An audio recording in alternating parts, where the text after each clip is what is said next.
haqsız yerə sənin barəndə deyilməyən bir şey deyiləndə. Subhanallah. La ilahe illallah. Baxın, gözəl bir şey. Haqsız yerə sənin barəndə deyilməyən bir şey deyiləndə. Allah Teala buyurur. Onlar dedilər. Kim? Peyğəmbərlər. Rəbbimiz bilir ki, biz həqiqətən sizə göndərilmiş peyğəmbərlərdənik. Yasin surəsi 16-cı ayə. Baxın, diqqətlə qulaq asın. Bəzi insan onun haqqında deyilənə görə narahat olur. Çox soruşurlar mənə. Mən yaxşılıq edirəm, mənim haqqında pis danışdılar və ya qovumlar haqqında mənə belə danışdı, filan kəs mənim haqqında belə danışdı, mən depressiyaya düşürəm. Bəzi insanlar buna görə depressiyaya düşür.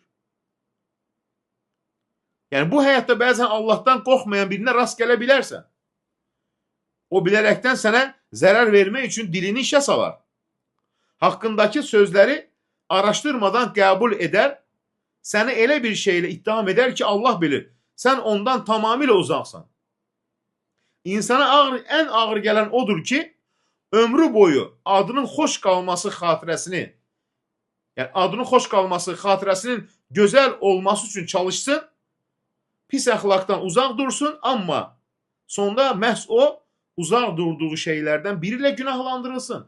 Yəni onun haqqında iftira atılsın. Bəzən üzərinə atılan böhtanı rədd etməyə imkan tapmaya bilərsən. Lakin bu böhtanın gətirdiyi kədərin ağırlığını yüngülləşdirəcək yolu da bilməyə bilərsən. Elə isə qardaşım, sənə təsəlli verəcək və qəlbini möhkəmləndirəcək bir yolu göstərim, deyir müəllif. O da budur ki, Allahın sənin belə olmadığını bildiyinə tam əmin olasan. Sənin haqqında isi desinlər.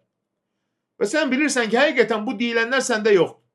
Yəni, Allah sənin belə olmadığını bilir. Əminsən, niyə narahat olursan?